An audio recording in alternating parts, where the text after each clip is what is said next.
All right. You should be able to hear me now. Let me know if you can hear me. Um, so unfortunately, it seems like 2023 is that year.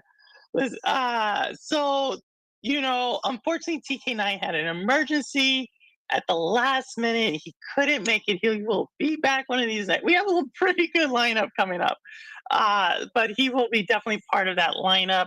We just got to try to slot him in again. So TK, hopefully all is well. But for everybody else, I think earlier this year I had a couple of other times where either developer dropped, still trying to get them back on. Developer dropped, or another person got sick or something, and I didn't do a show. And so this time I decided that I would try to go on and still continue to show.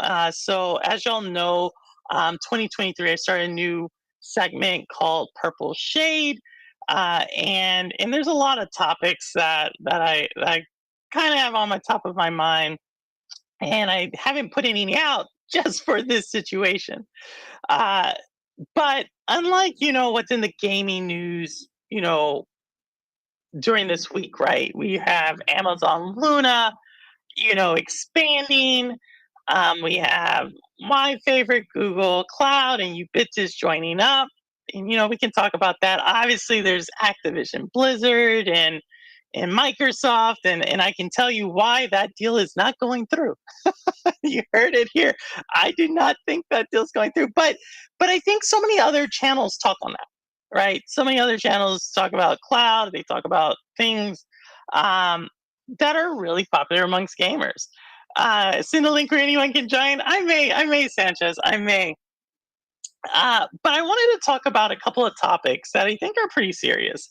Not like super serious, but that don't get enough time to get talked about. I think we just take things for granted, or we don't necessarily do in-depth analysis on certain things. And so I want to give my opinion on those things. And so if you're just joining, unfortunately, TK9 had an emergency, could not join. So if you wanted to hear TK9, the real TK9, in his gaming journey, it will be back on. We'll try to get him next week. I got to try to see if I can rearrange schedules. But yeah, he's definitely one of the smartest people I know in gaming. That's a real true statement there. And I'm super excited to join us in his story. But I want to kind of talk about a couple of different things. I want to talk about gaming subscriptions. I want to talk about why does gaming get a pass, but TikTok doesn't, you know? And then I just want to talk about, of the future of gaming.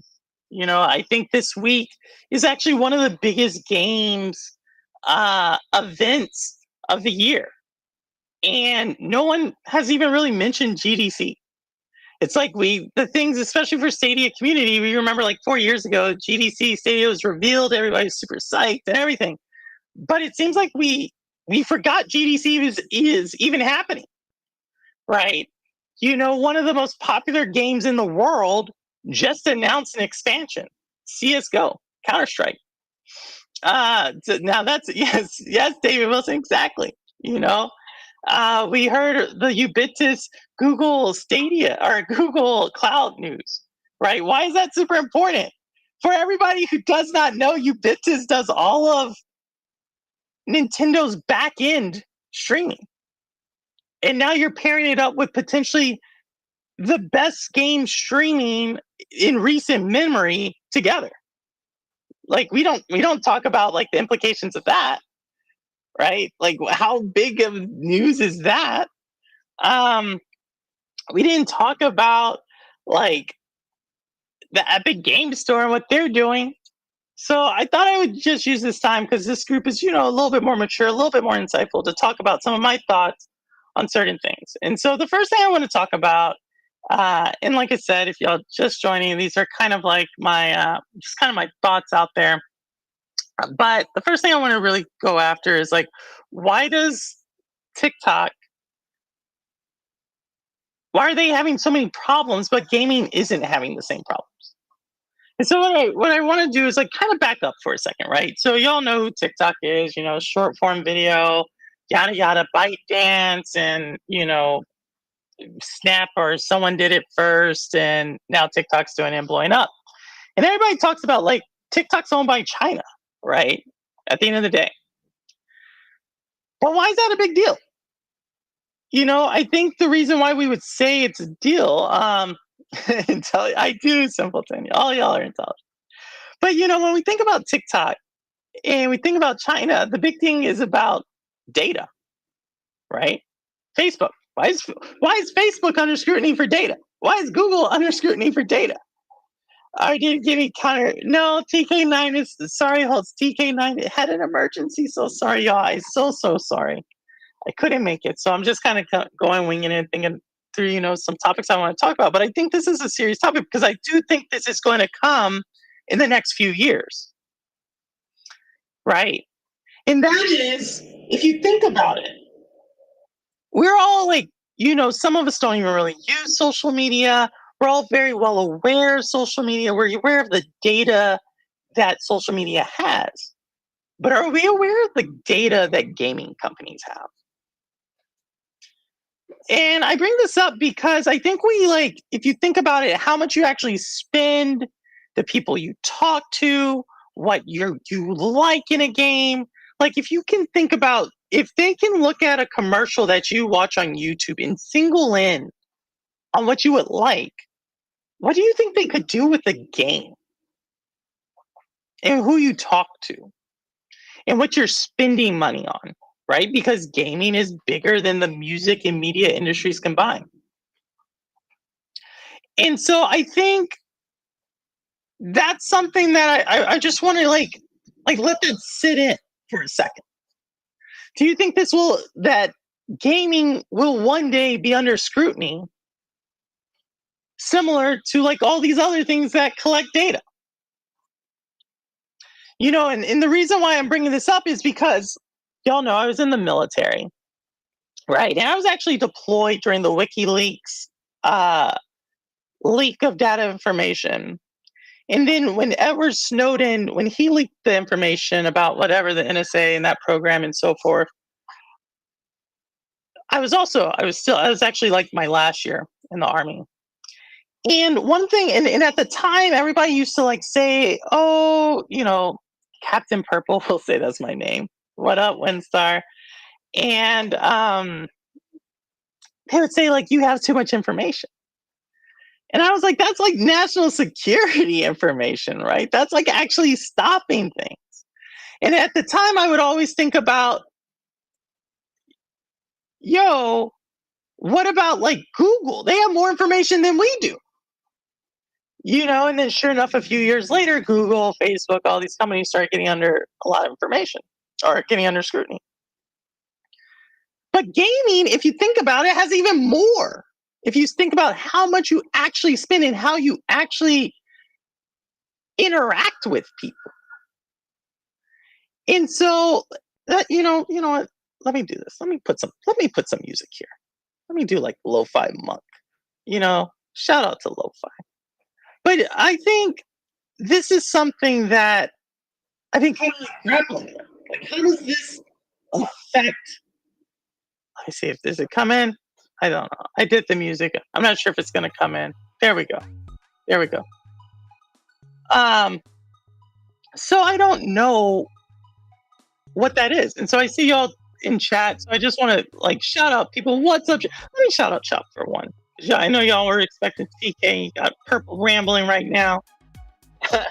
And it's not Purple After Dark. So I know it's not as informative of a conversation, but it's stuff that that I've been thinking about.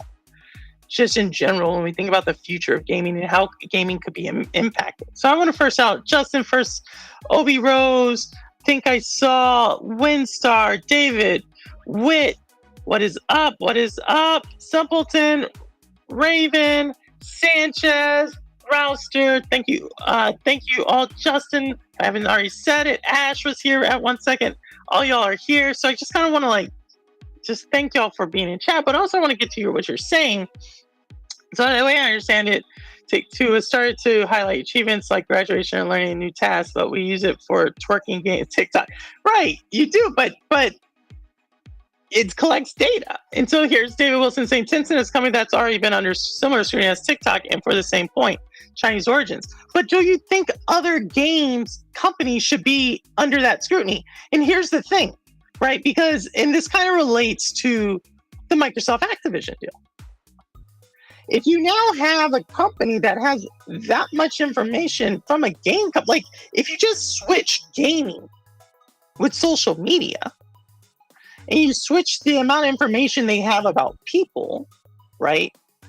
You doing quizzes with how you play a game, I think the Microsoft Activision deal starts to take on a much, much darker context. So that's kind of why I'm bringing it up, because I think people like are missing the point about why regulars do what they do. But this isn't about Microsoft Activision. Y'all know I don't think that deal's going to go through. I could definitely talk about it. But it's just something I wanted to bring up. But yeah, exactly. We're not concerned about China gets so much scrutiny, but we're not looking at other companies. And I think that's what I'm curious. Why do we readily go into games and just give so much information away? You know, there's been data leaks with game companies, right? Does it worry you? Do you think it's going to change the way gaming is? I don't know. You know, but I wanted to do that and like kind of go into my next topic, you know, and we'll come back to that if y'all want, because it kind of deals with the same thing. And that is this idea of a live service game. A lot of people don't like live service games. And I don't quite understand why there's so much hate towards it. But I think, whoa. Thank you, Isa. Thanks, what's up, Isa Motion? What's up? Cherry Man, thank you both. Thank y'all for coming in here, just talking about some stuff. Like I said, I wanted to talk about three things. I want to talk about data and games. Why does TikTok get scrutinized when game companies don't? I want to talk about live service games and the future of gaming. And I want to talk about subscriptions. Because I think all these things are things that impact us one way or another. We play games, we've come up with live service games, and we all somewhat have a subscription or not have a subscription. But I don't think we like dig a little further in understanding how these things work together and what they actually are.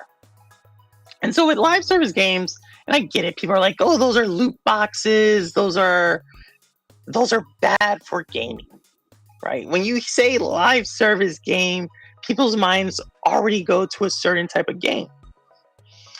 But the thing I want to talk about a little bit more, that's more than three things. No, it's three things. That's three things. That's three things, Timex. What's up, Suave? Thank you for doing Women's History Month show. If y'all have not checked it out, Suave Bolo, Women's History Month. But what is a live service game? You know, is it pay to play? And I got a definition for live service game that I don't think people think about, but I think it actually is a solid definition for a live service game. And that is any game that can monetize, produce revenue after the initial transaction, right? And that transaction actually doesn't have to be a paid transaction. right? It could be like a free one, right? The initial transaction of you just downloading the game. So what I'm thinking about here is Hitman. Do we think of Hitman as a live service game? Probably not. But it probably is if you think about the way Hitman is played. Like, you can usually play Hitman 1 for free on most platforms. But then as you continue to go on, you can get different like add-ons, you can get different DLC that they continue to give you different things to add to the game. Is that a bad thing? Right? And here's the reason why I ask is because the most profitable games right now are live service games. And so I saw a video by a guy, what is his name? Dr. Doc 87, something like that. Y'all know what I'm talking about. Dr. 1985. There's levels to this. He started talking about something. He's like, oh, look, these live service games are dying. Live service games are over. And I think that's like the wrong thing to think about it as. Yeah, a few live service games are actually going to probably make it, right? Fortnite, PUBG, Genshin, a few of them will probably make it. But that doesn't mean people are going to stop going after and trying to make a live service game.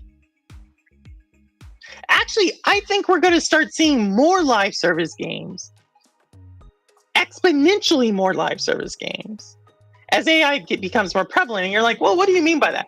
What I mean by that is I think AI is going to make it easier to produce a game. If you can make a game cheaper, okay, and faster,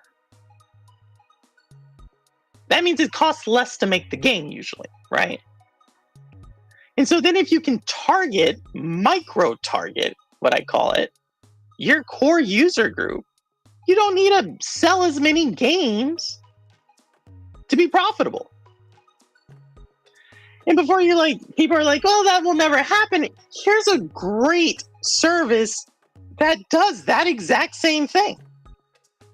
If I had told you all something like 25 years ago that homemade videos that you send in to America's Funniest Videos, I'm sure Brendan had the same thing too. Wilson Holtz, check me on that. And people would be making millions of dollars, not going for the stupid $20,000 prize, but millions of dollars. You would have laughed at me. But is that not what YouTube is? Is it not a platform that people still will make content? Some people trying to become viral, some people just putting it out there. And because it's so easy, the barrier to entry to get in front of so many people, and the chance of it going viral, isn't that like a draw to some YouTubers? Has that stopped people from going on just because they're not as successful at doing it? So if that's the case, then I would think that live service games, games that are free to play sometimes, games that are able to monetize, games that are able to potentially charge their most heavily used users are still giving a free thing for free to play players. They're going to persist. Not only do I think they're going to persist, I think they're going to actually become much more prevalent in areas we didn't even think of before, like the AAA area. And so I think instead of thinking about down with live service games, or I don't like live service games, I don't like free to play games, think we used to say cloud gaming is the way of the future. I think that's still kind of a ways off at the moment. What I would say is the future, I think free to play games are here to stay. I think that instead of complaining about a free to play game, try to figure out how to build a free to play game, right? Because I think that's the opportunity. And if you like games and you like to, you're still going to be able to pay for games. But I think if we just look at traditional media, traditional movies, right? It's kind of been like you have your big Avatar, huge production movies, makes millions and billions of dollars, like 2 point something billion, so not billions upon billions, but y'all know what I'm talking about. And then you have like a lot of other consumption, media consumption that's like free. I think gaming goes the same way, right? Like I just don't see the current price structure of gaming surviving, if that makes sense. Especially when you think some of the biggest AAA games ever released recently have landed flat. You know? But let me know what y'all think. I see Cammy's in chat. I see some of y'all are in chat. And if you're just joining us, TK9 unfortunately couldn't make it. So trying something different. You know, I y'all know I do my purple shade episodes. I haven't done any for a few weeks, just in case I had someone who couldn't make it. And unfortunately, TK9 had an emergency. So, and he let me know. He let me know earlier today, really tried to make it, and unfortunately couldn't do it. So I'm just giving you like my three like purple shades that were gonna come out. But I want to see what y'all are saying. Jay, man, y'all, thank you always for the support. So between phone company, y'all really said, let me go. David Wilson, there needs to be stronger regulation in place than this silly terms and conditions and privacy law you create to once without even exactly. So if there's more regulation, David Wilson, I think you make a great point. And Teresa, I don't think this Microsoft deal is going to go through because I think they're looking at all these different ideas. But we can talk about that later. That was about 4 or 5 things. Oh, stop it, Climax. Right to tech. So Wit, y'all, Wit knows a lot about tech policy. I just will put that. I'm not going to say what they do, but Wit knows a ton. When it comes to data collection, data private, as in they can't be bought, they would rather use the service. Yeah, I think most people are apathetic. Apathetic. Why can I not pronounce that word? I think most people are until something bad happens.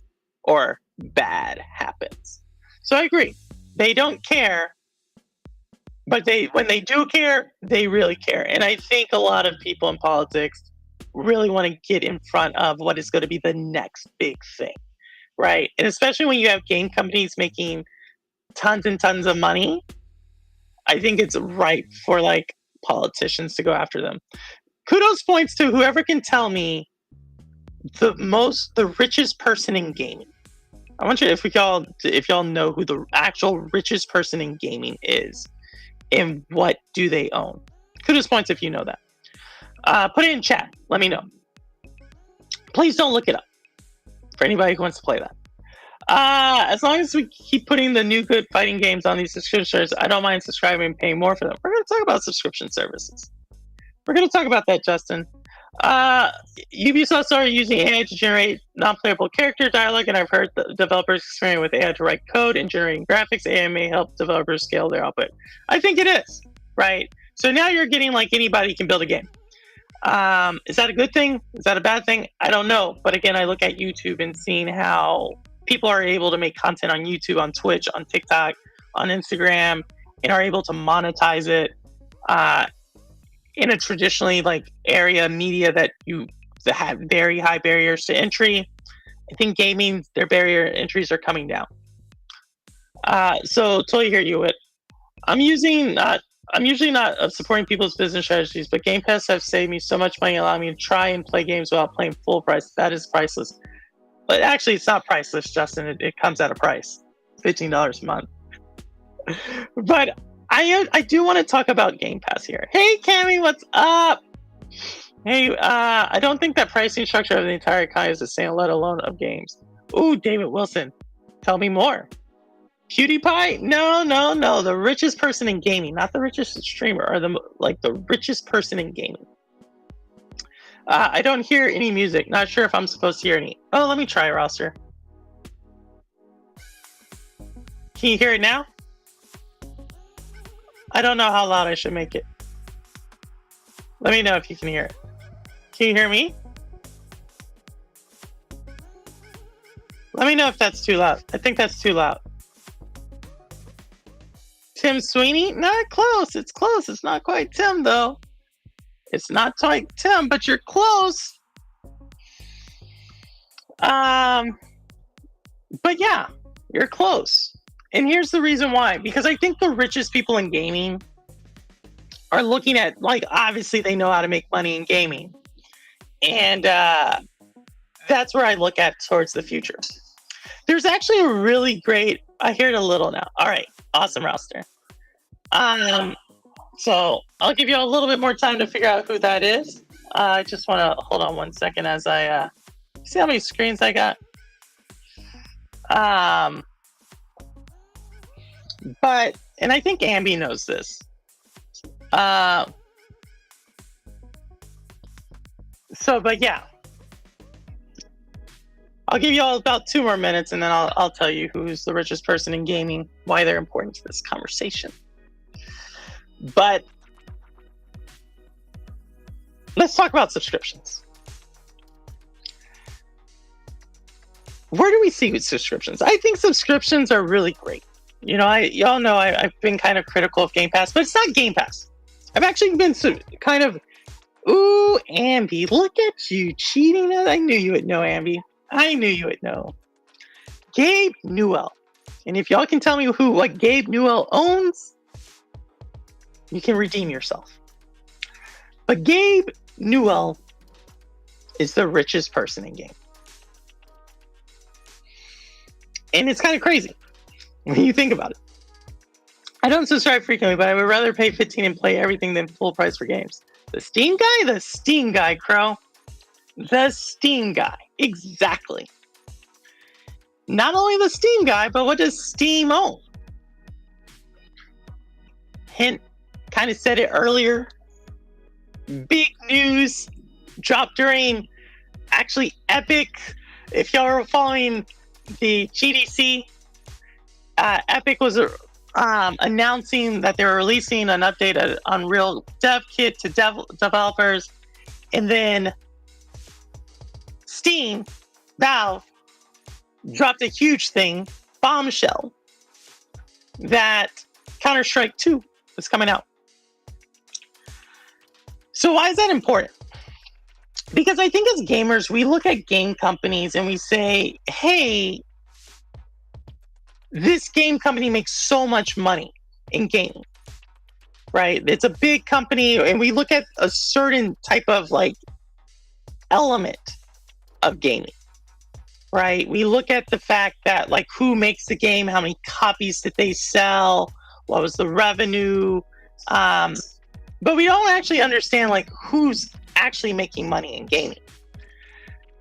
And the reason why I bring this up, it's like fashion, right? If you ever go to a fashion show, like I live here in New York City, and we just had Fashion Week a few weeks ago,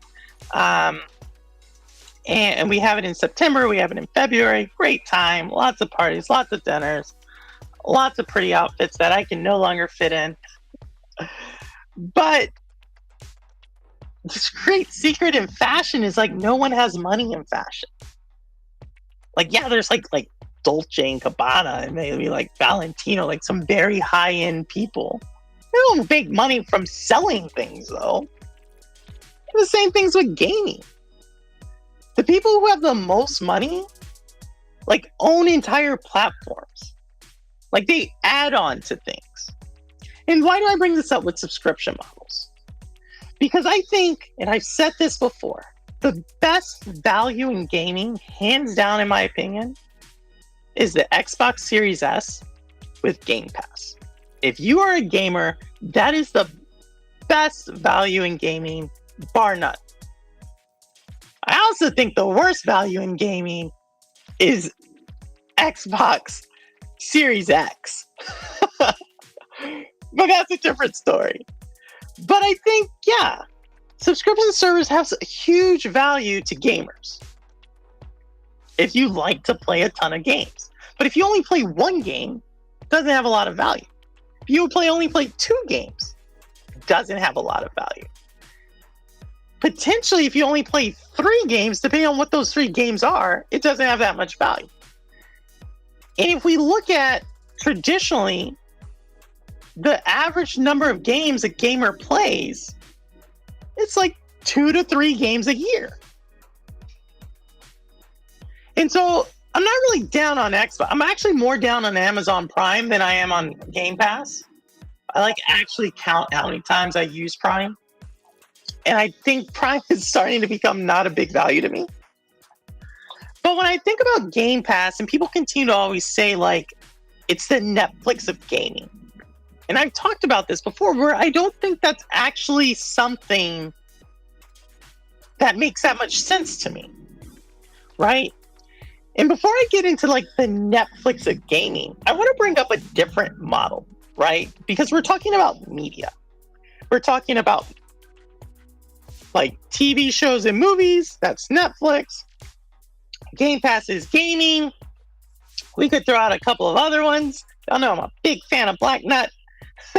Even though the names don't make fun of me because of the name, but I'm a big fan of that service. But I'm going to bring up another subscription model. And that's in music, right?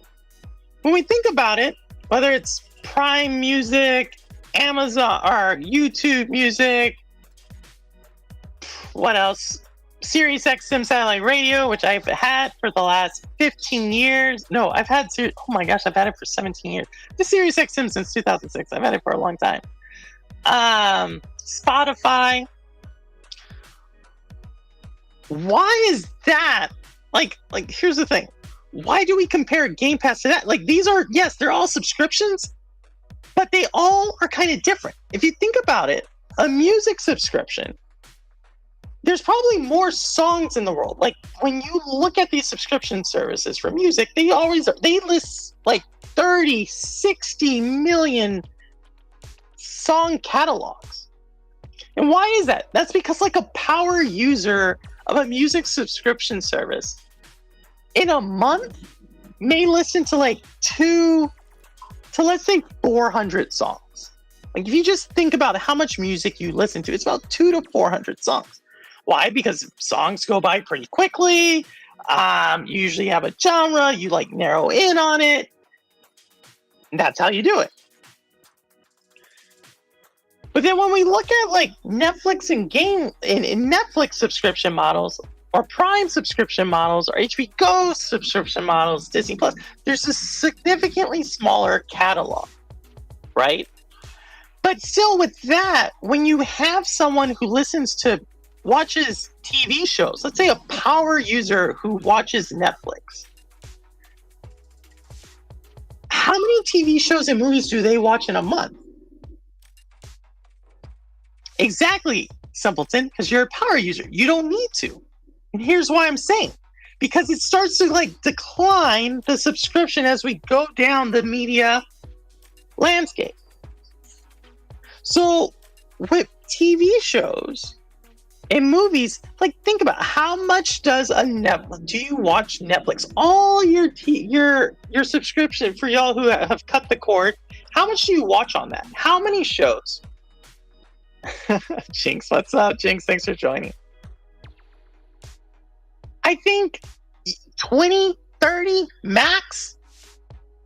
Maybe you get through a series. Maybe it's 2 series. But it makes sense why you would need a huge subscription service, because you're having multiple, like the songs, you have multiple songs to choose from. Now it's just like the TV shows and movies. You have multiple TV shows and movies to choose from. But gaming, again, I come back to this. If the average gamer only plays 2 to 3 games a year, why does a subscription service like actually plays the game? Now there's gaming hobbyists. A lot of people call themselves casual gamers. Shout out to ISO Gaming. A lot of people say they're serious gamers. At the end of the day, I think a lot of gamers are just hobbyists. It's their hobby, right? They're not competitive. They're not making money off of it. They're just having it as a hobby. So where does a subscription service make sense in that world? Like, have you ever looked at how many games you actually beat on a subscription service versus had you bought those games? Just curious. I actually did this exercise last year. Google Stadia. I was able to look at, and this is actually what kind of opened my eyes up to subscription services. And if you have not received your refunds to Stadia, please let Google know. But I looked at how much I spent on the subscription service in the games that I actually bought. And what I found out was that I actually spend more money on the subscription service than the games, partly because I buy games on sale. And that was at $10. Now, Google Stadia also came with games, and there were certain ones I played. So I know that's not the greatest example, but I kind of looked at that, and I was like, I don't know if it makes sense to me. I think it does make sense to certain people if you're someone who goes through a lot of games. But if you're like kind of a picky gamer, I'm not sure if it makes sense. So why do I bring this up into this whole context of subscriptions? Because I think subscriptions do make sense for one reason, right? From a business perspective. Obviously, from the gamer perspective, I can see why they make sense. And depending on who the developer is, I can see why they make sense. But I think they help gamers actually discover games. And so what I want to bring up there is Hi-Fi Rush. A lot of people talk about this. 5 million players. How many of those players actually beat the game? I doubt it's even a fifth of that number. But regardless, a game that probably would not have made that much noise ended up making a lot of noise. Now, granted, I think a lot of it has to do with Microsoft not doing anything and then dropping it during their launch event back in January. But still, I think it allowed a lot of gamers to see that they may like that. Oh, sorry. Interesting, Peppo. I will come back to that. So, yeah, I think like subscription services are a little bit more valuable for companies to like help people find games that they would like. But I wonder, like, once you figure out that game that you like, would you stay with the subscription service? That's kind of where I'm at right now. I'm not saying that subscription services are bad. Like, if you actually play through the games on a subscription service, kudos to you. If you are getting $180 worth of gaming from a subscription service, keep doing it. But for me, it's like something that I kind of come back to because I'm like, I'm not sure if I do get that. So let me come back to y'all because I have a couple of things y'all have been going off. I've been kind of neglecting the chat here for a second because I want to see. I know y'all are Disney Plus and HBO Max, not as much. So let me see. I have thousands of songs I downloaded from Napster and LimeWire on the USB of my card. Thousands! They can do that in Canada. Wait. I watch Netflix, Paramount, and Hulu every day. Interesting, simpleton. How many shows do you watch on those in a month? Disney Plus and HBO Max, not as much. That's interesting. Paramount. What's on Paramount? I stream a lot of shows and films, so I have multiple streaming services. How much? So you use it, right? Do you play games as much as you stream TV shows? My son got to the end of Netflix Canada now using NordVPN to watching USA Netflix. He got to the end. That's ridiculous. That's like 14,000 shows. I have a YouTube Family Premium and 6 people can play any song from the YouTube Music catalog. Also, no ads, no for. Yeah, exactly. I think it makes sense. I think there's like a certain. How much do you consume it? How many different varieties do you need? Like, unless your name is like Squids, like you're not playing every type of game. But I think it's worth it to try out a game. And to me, is that what like $15? Is it worth it for that? I don't know. I kind of go back and forth. Like, again, I come from a service where we got an hour to 2 hours free to trial a game, right? And I think that to me was like more the solution than paying for that. Because I don't think like I would beat every single game that I tried. I usually finish 4 to 5 games a year, but I play anywhere from 60 to 90 games per year, putting in at least 5 to 20 hours on most. So why don't you finish the games, Geek? That's a good question. Games that I buy, it takes me a long time to play. So, Peppa, why is that? Why is it games that you buy, it takes you a long time, but your subscription ones you beat fast? Is it the length of the game? Or what is it? Because I'm curious. Because if you all did not know, Game Pass actually isn't as valuable to Microsoft as people think it is. And I know that like blows people's minds. Like, how can they spend so much? Like, how they make so much money and so forth. Well, for one, I believe like half the people in chat probably do not pay full price for Game Pass, which I've found out. But two, it just costs a lot to put that on there. And also, and I think we should continue to do this, right? Like, I think Starfield is going to be a bellwether type of game for Game Pass.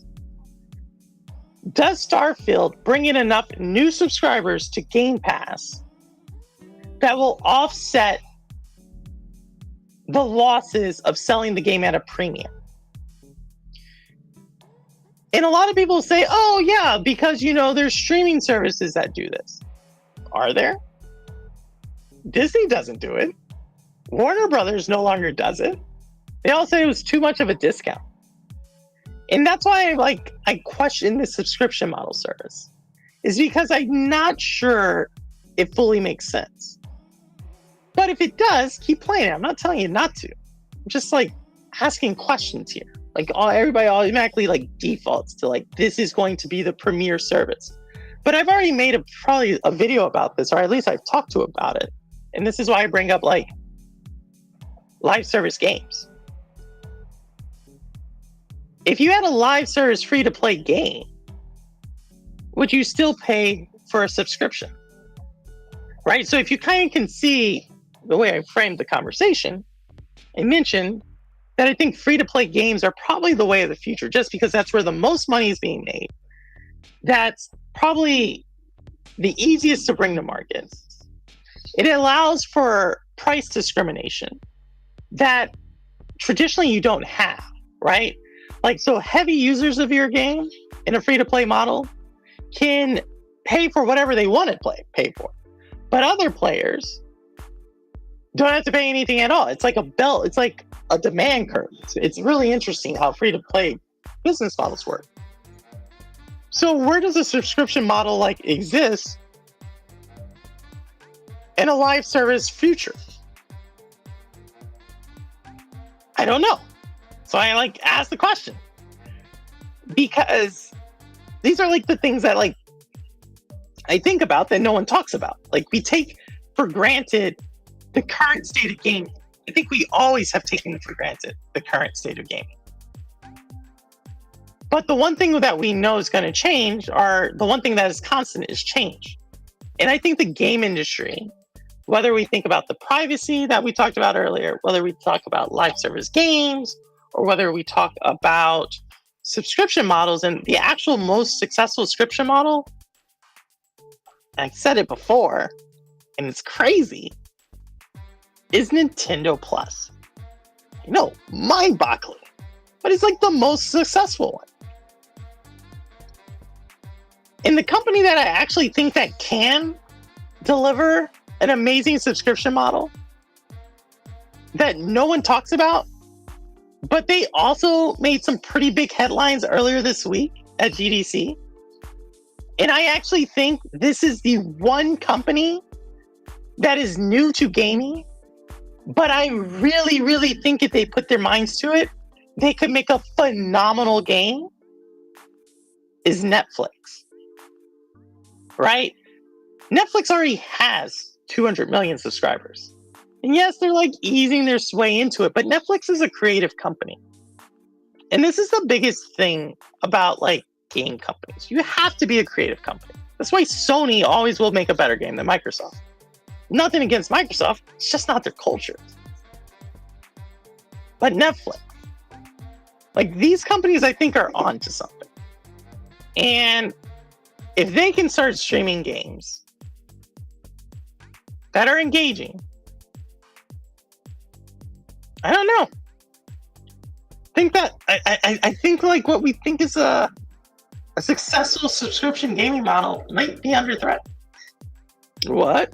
What do you mean, Jinx? What do you mean? Uh-oh, Cammy's typing. Y'all know Cammy beats me up in these chats. So let me see. Where are we at? Y'all went off. Let me go back up. Actually, let me go back up here. So where are we at? I roll credits on more than 2 games. Plus, I get try shit like Wulong that I would never subject myself to normally. But do you beat it? Did you find Wulong interesting? Do y'all think paying a subscription to just try out games is worth it? And if you say yes, that answers the question. To me, I don't like to pay for buffets for only appetizers. You know what I mean? That's just me. I wish I had the time to do that. Squid Soul, yep. Too many games to play, limited time to do so. True. It's the same thing. Like I pick certain games that I play. Will I try to experiment with one? Potentially, but when you also have the ability to return a game within 2 hours of playing it, I don't quite understand why I would get a subscription service. Again, I don't really pay for games at full price. Unless it's Nintendo. Y'all know, Nintendo could do no wrong. My pro worker sends me the discounted Game Pass links. Exactly, Roster. Let me put this in chat, because there's a lot of Game Pass players out there right now. I want to put this in chat. Let me ask you. I'm going to start a poll. Do you pay full price for Game Pass? Be honest, y'all. I want to know this.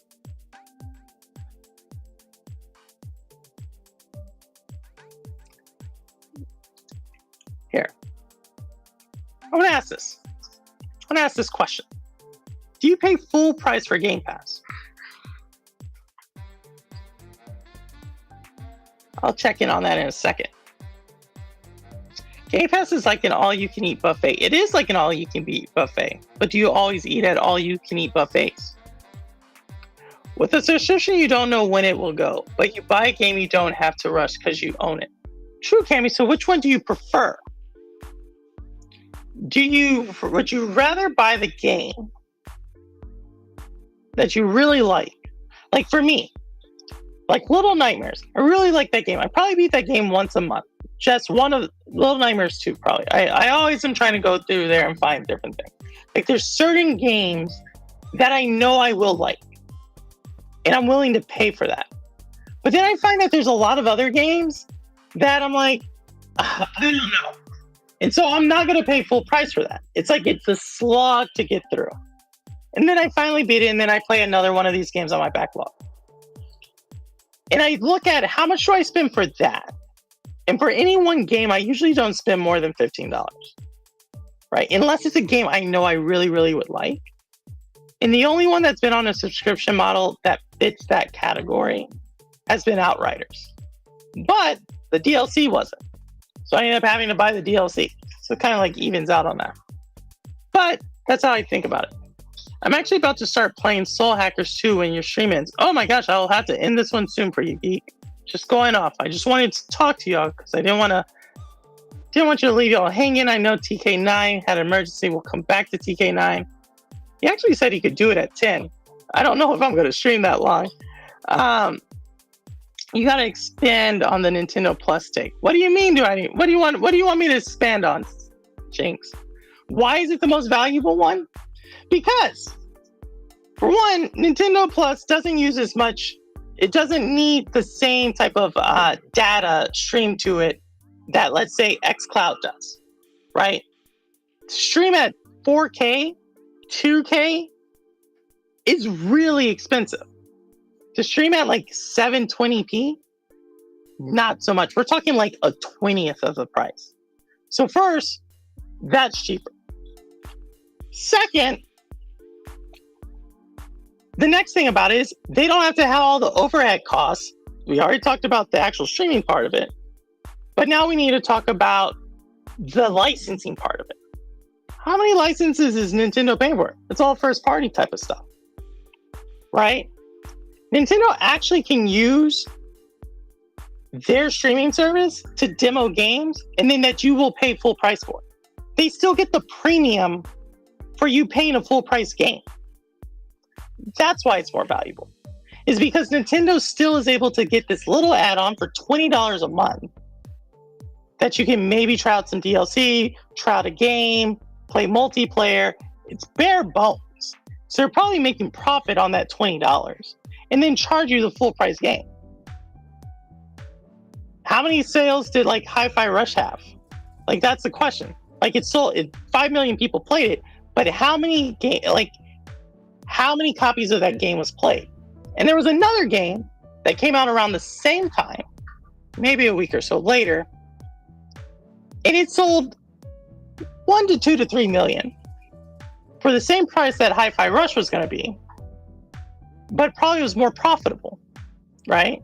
And that's Metroid. So I think that's a really great example because they're both around the same price. If you were to buy it full price, obviously you can get Hi-Fi Rush on Game Pass that you would probably beat in a month if you were going to beat it, right? I don't really see anybody talking about that game anymore. And so if someone just wanted to play that game from Microsoft, right, or whoever, I think it was Bethesda, they may have gotten $15 max if you think about the entire value chain of Game Pass for that game. As for Nintendo, we'll get 40. So from a standpoint of like which service is helping the bottom line more, Nintendo Switch Online. It's like same thing for Sony. Like Sony probably doesn't make that much money.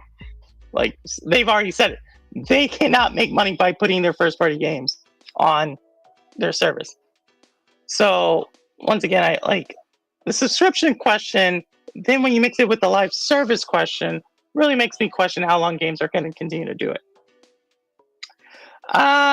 You do think it's worth it. I get to experience a game normally I wouldn't try because it would cost me money to try it even from the bargain bin. But you can always return the game though, simpleton. That's my thing. You can return a game. If you don't like a game within the first hour to 2 hours, you return it. I do this like all the time. Whatever that stupid Western game that someone told me was going to be like Outriders, I forget. It was a dumb wit. You like this game, so I don't want to insult it. Wild West or something, Evil West. I was super psyched for that. I played it. I hated it in the first 45 minutes. I returned it. I would say I'd get more value out of Game Pass as a sub than I would buying the game I knew I wanted separately. I get half of those with Game Pass and then so much more. Your comparison of a buffet. If you get more of it, I agree with you. But I also think we're talking about certain gamers, right? David Wilson, you play way more games than most people. Like I would actually, if y'all did not know, David Wilson was like a top 10 Stadia gamer. Thousands of hours in Stadia. I don't think most people play that many hours in gaming. And so if you take a fraction of the amount of time you play in gaming for the vast majority of gamers, because you're like a super user. You're like Suave Polo. Like if y'all didn't know, Suave Polo had over 9,000 hours in Stadia. I didn't know that. But if you're like a super user, yeah, for sure. And you like the variety. But if you're not, I guess that's where I fall in. And I would say, I wonder where most gamers fall in.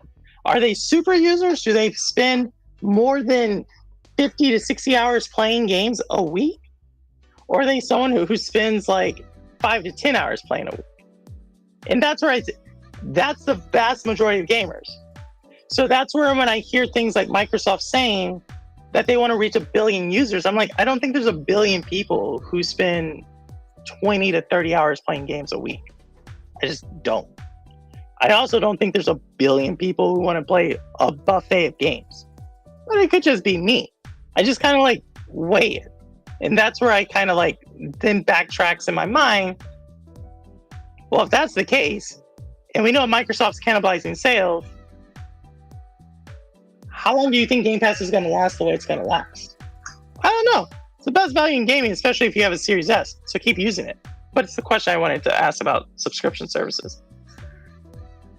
I can't vote. I don't have Game Pass. Oh no, discount. It's on sites, G2, CD keys. The way if I don't like it, no blood, no foul. But if I do like it, then it's great. And I play full price for the 2 GPS, mine and my daughter's. Yeah, I actually have 2 Game Passes. I have Xbox Gold and Game Pass. I'm about to get rid of them. I'm about to get rid of one of them because I use 2 different accounts. I stream with one account and then I have an account that I play on private. So let me see what did y'all say? How's this? How's this even? Half of y'all don't pay full price. Who said I don't know? Oh my gosh! But that makes you make my point. And you all are adults. So if you all aren't willing to pay full price for Game Pass, what makes me think most people are going to pay full price for Game Pass? Now, granted, this is not like it's only 13 people, 15 or so. I don't know how many people it is. But this is why I don't think Game Pass is going to continue, because we hear this 25 million number. And if I have half of adults saying that they don't pay full price, and I already know kids, or not even kids, because kids probably have their parents pay full price, but you know that age group that they're like, the parents are like, you can get your own job, but they're kind of like young adults and they can't really get a solid job. Like they're working like 4 jobs to just try to make ends meet. Like that group of people, I can guarantee you is not paying full price for Game Pass. And that's a lot of gamers. So, I don't know. This is why I ask myself, I like, as a game person, I look at the future of free to play. I look at the subscription models that actually are making money, not cannibalizing money. And it makes me really like, I don't know if Game Pass is going to be there. But if you have it, keep playing it. Not telling you not to. Just something to think about as you think about the future of gaming and where do these companies sit, right? That's this whole conversation, is the future of gaming. Where do they sit? Because I think a lot of people talk about like what's happening now. But I don't think enough people talk about what's about to happen. And a lot of people say, well, cloud gaming is the future of gaming. Okay, well, we know that, like, I guess. But surprise, it's interesting because even Phil Spencer said a few weeks ago, like, they're going to make Xboxes for years and years to come. So I don't know. Like, I don't think cloud is actually taking off just yet. And without Stadia, I don't know. Like, kudos to the people who now can play Luna. Dan Wilson, let us know how you like it. Jeff Janak. Who else is in this chat? Maybe a couple of other people who haven't played it. Kudos to y'all to keep playing it. I don't know if cloud's actually the future, though, to tell you the truth. I really don't. Thanks, David Wilson. I've never heard anyone have any complaints, Frank, but I don't know, man. I guess I'm unlucky. Seems the way. I've had nerves a couple of times, but it worked out. I know that I'm easily getting my 100 days worth. I'm good with that. Now, Nintendo's digital. I pay for it, but have never used it. You want to know what? It's only $20 a month, so you probably don't even notice it. So obviously, Nintendo's, you're part of the 30-something million paying for it, so you should cancel it. If you're not going to use it, cancel it, right? Because right now, that's actually what a lot of people are looking at in the games industry as the model of subscription services. I think there was this, a few years ago, we would have said subscription services are going to take over everything. But now the game industry is kind of pivoting. And not only is it pivoting like hardcore, like it's actually a hardcore pivot, right? Because, and I always tell people this, last year, actually not even last year, 15 months ago, there was a company that renamed itself after gaming technology. You know, I asked y'all kudos points if y'all could tell me who Gabe Newell was. But now I'm going to ask you, what company renamed itself after a gaming technology, gaming future concept? I want to see if y'all know this. Because it's really, really important.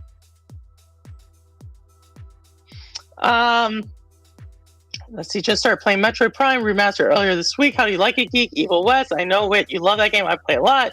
Just Worker, I wasn't the one who hyped it up. I purchased it after you. I didn't. Wit, I did. Stop it, Wit. We will forget that. I feel like my time is worth something. I don't mind buying something if I'm already at the mall, but making a trip just for a certain thing, I'm now legit wasting my time. Fair enough. Fair enough. Simple thing. I'm just saying. Like, if you're enjoying it, keep doing it. I'm just wondering, majority of people aren't playing that many games. I think most gamers are actually very particular gamers. But I was the last one, at least. Yes, you were, David Wilson, Mr. 500-pound man. Purple, don't make me panic about Game Pass. We already lost it. No, I'm not saying Game Pass. I'm just saying Game Pass will probably change. I don't think Game Pass is actually going out the way. Now, I will say this. I think one of the reasons Phil Spencer's Xbox is arguing so hard for this, and I haven't told anybody this, so I'm going to let y'all know this. And I want y'all to be really honest. And that is,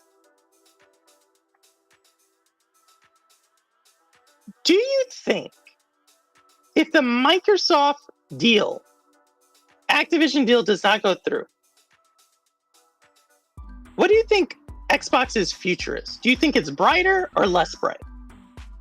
Curious on that one. And I'll give you my opinion here in a second as well. Okay, pester me there. I just buy games on sale if I want to play them 2 to 3 years after they release. Exactly, Crow. You and me are on the same page. What is the future of gaming? Yeah, that's the conversation, Jinx. I neglected to mention Prep. I never paid more than $1 for Game Pass. I utilize the free month. There you go. Exactly, Justin. Exactly. This is why games don't. Because y'all gotten used to getting it for cheap. I use Luna for Ubisoft games that I bought on Stadia. That's how you do it. And Luna comes free with your Amazon Prime subscription. But someone said that they didn't have Amazon Prime and they were playing Luna. So shout out to them. I thought it was the cloud, but it looks like these companies want to keep making consoles. Yep, $20 a month. Is that what a 90 is charging? No. Yeah, it is. No, $20 a year. That's what Nintendo charges. $20 a year, and that includes multiplayer. Think about it. Not Steam. Meta? But that wasn't last year, right? No, yeah, I said about 15 months ago. Meta, exactly. Meta, Facebook rechanged its whole thing under a gaming. I think, wait, you cheated here. But under a gaming technology, like gaming technology. When was the last time you heard Facebook talk about, or Meta talk about the metaverse? They're talking about AI. Like, I think cloud gaming is in the same, like, boat.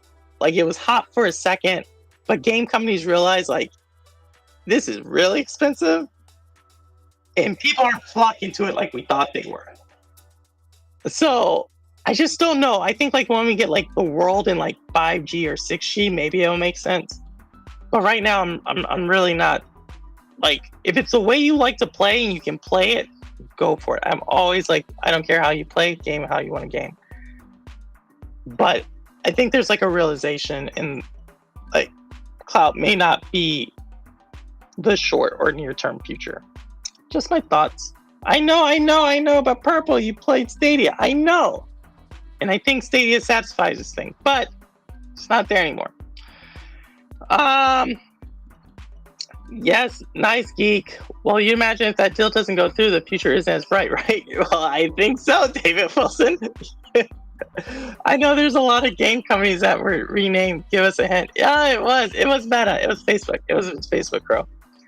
Like, I'm sure they'll bounce back, but still, that deal is meant to be a lot. Yeah, that's where it's this. It was, Crow. It was the worst. I think Meta is kind of hurt the concept of the metaverse. It may take a while, but cloud is inevitable. I think cloud will come. I just don't know how soon. And that you know, kind of takes me to like the future. So we talked about Meta. We talked about, you know, and I asked y'all, like, if the Microsoft Activision deal doesn't go through, what's the future of Xbox? And here's the reason why I don't think that it should be more concerning than not to people.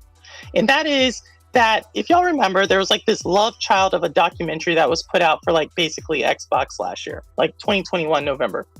Awesome documentary on the history of Xbox. Highly advised, go watch it. It's on YouTube. Say Xbox documentary. There's 6 episodes. Watch it. But in it, you can actually hear the execs of Xbox talk about that several times. Microsoft or Xbox was on the chopping board at Microsoft, right? This was after Xbox One. This was after Xbox 360. This is actually even during the Xbox, the first Xbox, as well as like each generation of Xbox, like, there has been this like coming to your savior moment for Xbox. And during these times, Xbox is on the chopping block, and for one reason or another, it gets saved, right? Sometimes it's the Nadella, sometimes it's Ballmer, sometimes it's Phil Spencer. So my question to you is, if the deal doesn't go through, do you think those voices that were saying that Xbox wouldn't go through, or that Xbox should be canceled, do you think they're still at Microsoft, or do you think they're no longer at Microsoft? They're probably still at Microsoft, right? And so when you just now put a deal through that doesn't go through, and you just cost your company $3 billion, because that is the fine for Xbox if to Microsoft if the deal doesn't go through. Do you think Phil Spencer's staying around? I don't think so. Like, you cost your company $3 billion, someone's going to fall on their sword for that. Yeah, does Microsoft have $3 billion to spend? Yes. Do you want to be associated with you being the one that lost your company $3 billion? No. So if that happens, like, obviously it's a slippery slope, but I think it's very logical. Where does Xbox future go? Like, you try to purchase your way out of 7th place or 8th place, wherever Microsoft Xbox is, to 1st, 2nd, or 3rd, right? And you couldn't do that. You don't really have organic growth. Gaming is in mobile. You don't have that. Where do you think Xbox goes? And I'm not trying to pick on Xbox right now, but I think people are really missing what is at stake with this deal. It is, in my opinion, Xbox's future is at stake. And I don't mean that like lightly. Like, of course, Purple, if they got Game Pass and Call of Duty, of course it's their future. No, I actually think that if the deal does not go through,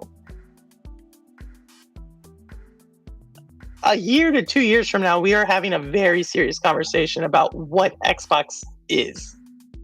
And I don't know if that is current state. But that's my thought about it. Let me know what you think. Do you think their longevity is at stake? I actually think that it is. But I could be wrong.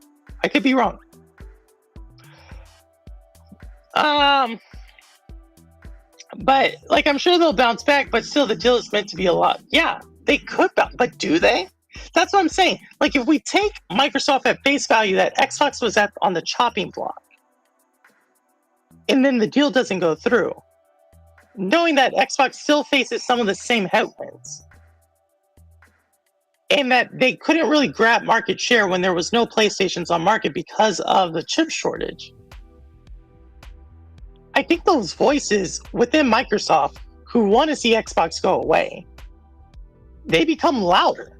Like, I don't know who those voices are because we never hear who they are, but they're there. And we know this because Microsoft has told us that they're there. That's kind of how I look at it.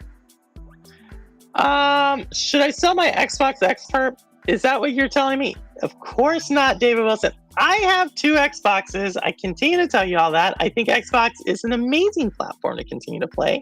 Now, if the rumors are true about if Nintendo has the power of a Series S, that's dangerous.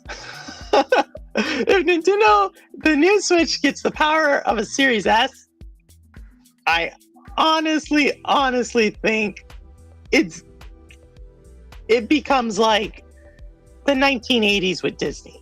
Like, there's a point when Disney just overtook every other movie company, right? Maybe the 90s. There's some point in history that happened, and I think that's how it happens with Nintendo, right? And I don't even think Nintendo is playing on the same playing field as other game companies. No one talks about this, but I think it's also really serious. Like, Nintendo has theme parks. Could you imagine, like, Nintendo hotels? These theme parks, like, sell out. Like, I think Nintendo is trying to become Disney of gaming. Like, I want a Nintendo casino. Oh, by the way, Nintendo has probably the most valuable gaming IP out there. I think in a few weeks, 2 weeks to be exact, the Super Mario movie is going to be the #1 movie for April. We'll see. I don't think it's going to be a flop. I think it's going to be pretty big. So imagine the sequels you have for Super Mario.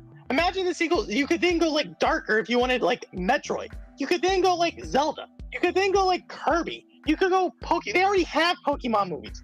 You could go like so many different directions with their IP alone for movies that nobody's even talking about.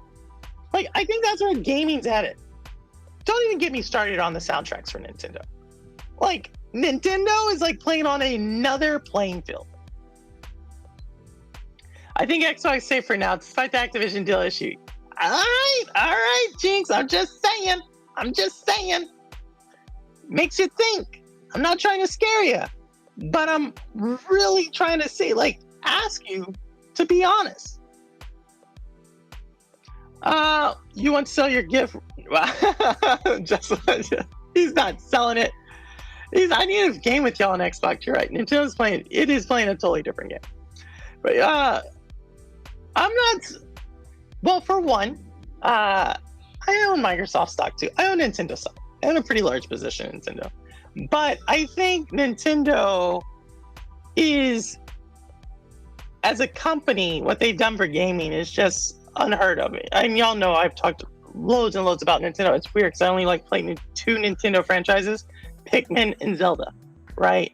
But I think if Nintendo were to get the Series S, and by the way, I stream my games on a Series S, but if Nintendo were to get a Series S like capability and play games at that level with the Switch's capability, because I was thinking about this the other day, if I had the Switch's capability with the Series S's like graphics, hardware, and catalog of games, there would have been no reason for me to get 2 Switches. I would have just got 2 docks in the same Switch. So, and I think that's really valuable. So yeah, I think Nintendo's like kind of out. If we think about how much a series, if we think about how much an Xbox costs, if we think about how much a Series X costs, if we think about how a Series S costs, and we think about how much an Xbox One costs, right? And we know initially that Sony PlayStation and Xbox lose money on their first like several million consoles sold. And then we compare how many consoles Nintendo Switch sold. Nintendo sold with the Switch. And that Nintendo has said that they make profit on every single console they sell. Like, Nintendo is just playing on a totally different playing field when it comes to making money. And usually the companies that make money are the companies that end up dictating the industry. I make the rules, just how it works. Don't believe me? Look at Tesla. Is that in the Mario movie from the night? Yeah, it does. Like, there's a Mario TV show too from the 90s. That was really good. Just kidding. We're TK9. I don't know. I speak truth. TK9 had an emergency, so y'all are stuck with me. But TK9 will be back, as well as some of the biggest cloud gaming personalities, as well as I have some more women gamers coming back. So don't worry, or not coming back, but coming to the show. So we do have a solid lineup, but unfortunately TK9 had an emergency. Hope all is well with him. That's why he's not here. So I'm sorry, I speak truth. He was. You're more of a fangirl of Stadia or Nintendo. I've always been a fangirl of Nintendo. But no, like, prove me wrong. Prove me wrong. Like, just prove me wrong. Like, Nintendo is doing it, like, is navigating a very, like, Nintendo can put out systems with not so great of graphics and still sell it. Nintendo can put out games that, sure, 180-hour game, they'll throw it out there and it'll sell 30 million copies. You want a short game that's only six hours? Sure, they're gonna throw it out there and it's gonna sell several million copies.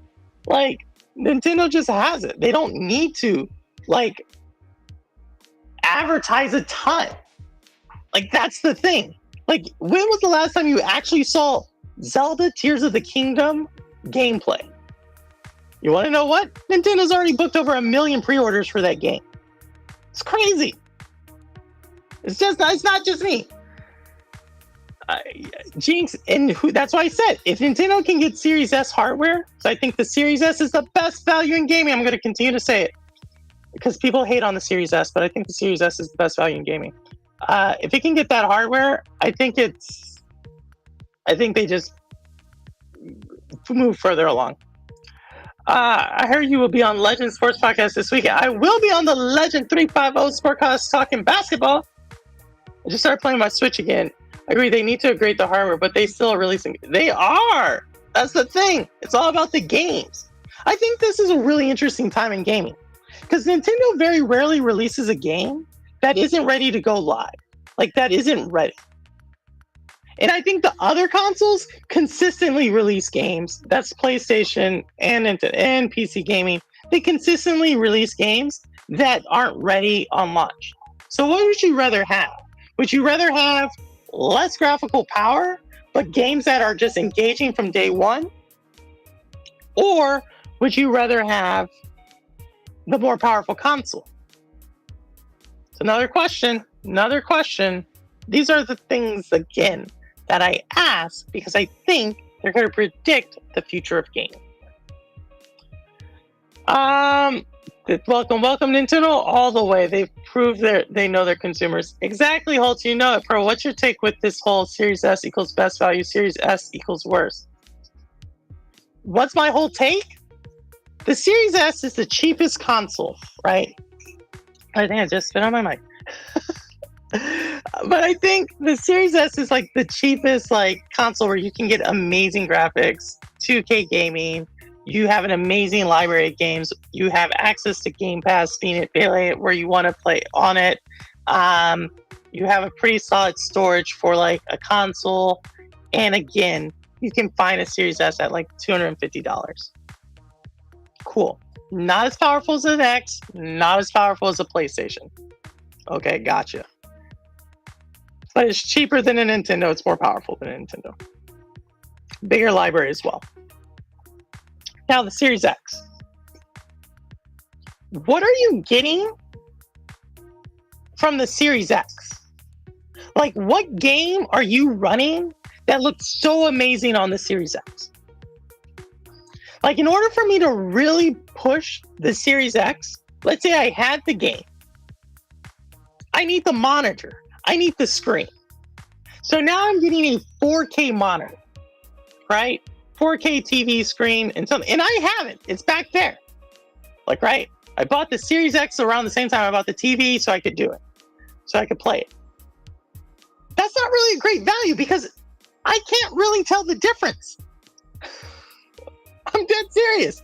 Unless I have Digital Foundry right there to see, look at the difference, I can't tell. So I'm getting the same quality game for cheaper. Right? At least PlayStation, they're going to give you the games that you can push, or maybe not even push to those limits, but they're giving you games that you can only play on PlayStation. Same thing with Nintendo. So you can say, okay, some of their value is on exclusivity. But between the Series S and Series X, there is no exclusivity. Right? They're the same company. So why would you get an X when you can get an S? I'm not saying it's a horrible value. I'm just saying it's the worst value. Out of the four, yeah. Prove me wrong. I'd rather have a powerful PC. Oh, there you go, geek. Powerful. I said, I don't want no stinking Series S. Give me the X. I know, Justin, but I'm not saying it's horrible value. I'm just saying it's not as good of a value when you look at the face value of it compared to the S. It's a better value. No more need of a console. Geek. You don't need a console, geek. I know that. Faster load times too, although that's questionable on some games.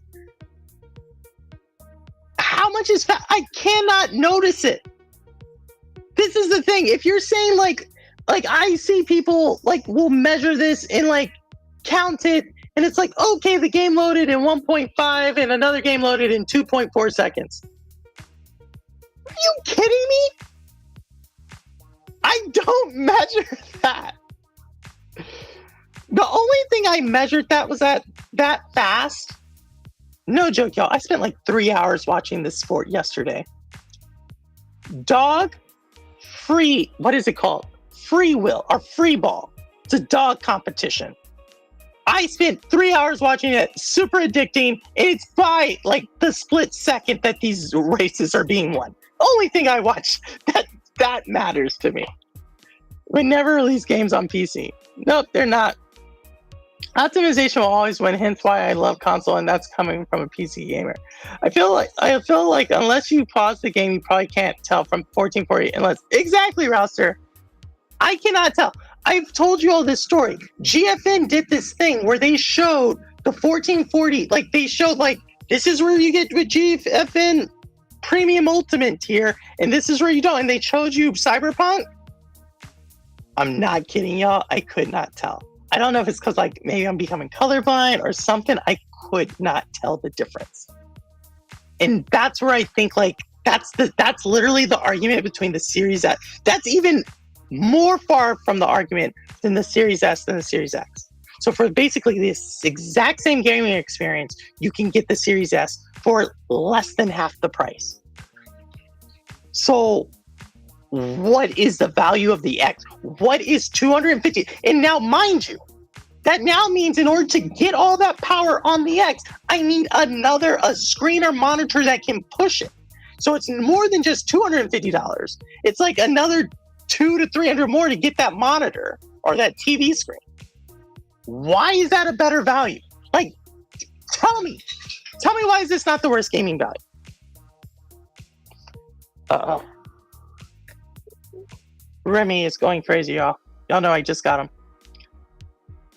Hard to do, to be honest. That said, I love Series X and love y'all. Yeah, you get it. No problem. I'm not trying to make you feel bad, David Wilson. I'm just saying, I'm trying to defend the Series S now because it gets so much hate. But I think it's the best value in gaming. Microsoft knows there's more gamers with the full HD need even in this gen. So I feel optimization is the best experience. Potentially. But is there more? You're not going to convince me that there's more people with a 4K monitor than a 1440p monitor or 1080 monitor. You're not going to convince me. You're not going to. More people have 4K TV. So, and I think like gamers, it's like a normalized distribution. I don't think gamers are more apt to have one or the other. There's actually some gamers who prefer not the 4K. I don't know. I didn't make the rules. I'm just giving y'all a perspective. That's all. Isn't that what it's called when a dude goes commando? Simpleton, you're on fire today. Diablo 4 was running great on my Series S. Exactly, Roster. It looks prettier too. Which one looks prettier, the Series X or the Series S? I like both of them. They both look better than the PlayStation. I'll give you that. Console just makes life easier for most. I love tinkering to get. Yes, Remy is on my rant. He is. Can y'all hear him? I bought him. So he has a cone on, and I bought him some toys, and I put him in my backpack, and he's like actually playing with the toys that still have the wrapper on it. So like I gotta take care of this pretty soon. Purple, that's without factoring in your device limitations. All devices have latency from input and output. I'm not doubting it. I think they do. I'm just trying to compare the Series S to the Series X. To me, they play the same. I cannot tell. I just don't know. The question was, why is the Series S the best value and the Series X is the worst value? And I hope you can see why. It's because at least PlayStation and Nintendo can at least claim exclusivity, right? So when you take exclusivity away, and then you take upon the added value that I need to actually push the Series X along. Why? I don't know. I have a 4K TV and 1440p monitor. I have a 1440p monitor here, 4K monitor here, and a 4K TV there. And I can't tell the difference. I'm sorry. Takeaway, Aaron. Sell your access for Nintendo because soon they'll be as good as an S. I didn't say it. He said it. I actually may give a Nintendo out. If Nintendo comes out with a new console, I think I'll give out a Nintendo. If it comes out around the holidays, I think I'll do that. I don't own any 4K monitor TVs for myself, so I'm good with just a Series S. Exactly, simpleton. I've got a 1440p monitor at 49 inches, 32:9 ratio. I actually don't even know what that means. 1000R. I don't know what that means either for my users' needs, but I wouldn't market it to other gamers' needs.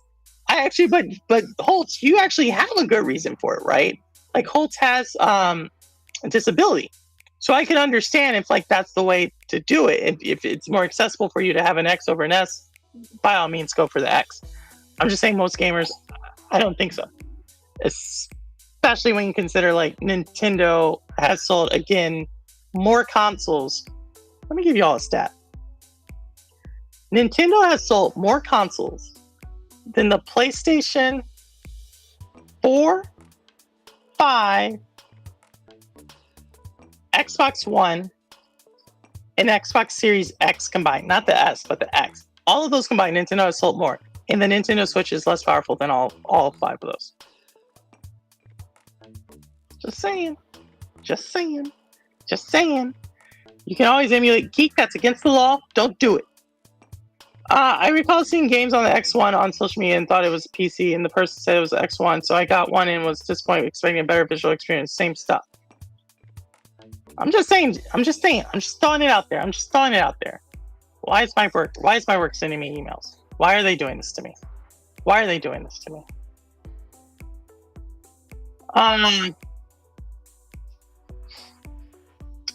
So, but I've been streaming for a while, y'all. Think I got my thoughts out there. Maybe I'll do this again. Future of gaming. Kind of what I thought. I don't think anybody's talking. There's so much information that came out in the last 2 weeks about gaming, whether it was the Economist article, whether it was press releases, whether it's GDC, and I just don't think a lot of people are talking about it. But these topics were talked about. So if you want to see like kind of where I've got it, just go pick up a recent issue of the Economist. They did a whole thing on the future of gaming, as well as listen to GDC. Tim Sweeney, CEO of Epic, actually did a really good interview at GDC around the metaverse. So if you're interested in that, go look it up. But yeah, thank you all for joining me. I know I'm not TK. I'm not as brilliant as TK. I think TK is one of the most brilliant entertainers in our circle of gamers. So I'm really excited to interview him when I do. And you all get to see that firsthand. If you haven't already done it, I might get my channel banned. So I have to tell him to like calm it down, because TK kind of got put in timeout there for a second. But with that said, I'm going to close it down here in the next few minutes. So if you have anything else to say, just please put it out there. And for all y'all who messaged me, whether it was through gaming or offline, to say like, Purple, you still should do a show. Regardless of if the person has to back out, and TK, it was an emergency, so no fault of TK. Thanks for pushing me to do this. I probably wouldn't have done it if it hadn't been for y'all. So thanks for showing up for that. So yeah, but it's for I try and put it for, yes, exactly. If it's for accessibility, totally understand it. But with that said, like, comment below. If any of these conversations resonate with you, please come back to the video and comment on it. I would love to hear your thoughts. I know I put out some controversial stuff, live service games, subscription models, the future of Xbox. I didn't actually say why I don't think the deal is going to go through, but I could do that. But I don't want to do that because a lot of people do those videos. But, and in privacy and gaming, right? I threw out several things. I would love to hear your thoughts on it. I would love to hear like what you think of those topics, because I think they're all super important. And I actually think if you can kind of understand that those are the conversations about the future of gaming, not a purchase of a gaming company. That's just my thought. All right. Later, y'all. You are really, thanks, Roster. And later, Rudix, what's up? Thanks, Geek. It's super fun. And so y'all know it's about that time.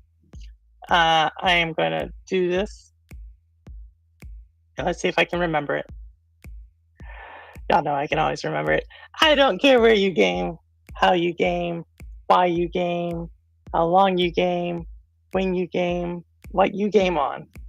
As long as you're gaming, you're good with me. And as always, this is Purple Haze. The proof is in the playing. Thanks, y'all. This was super cool. Hopefully I don't have to do it again, but if I do, y'all are an amazing crowd to talk to. So thanks, and I'll see y'all on your channels and on your streams and gaming. Super awesome. All right, take care, y'all. Later.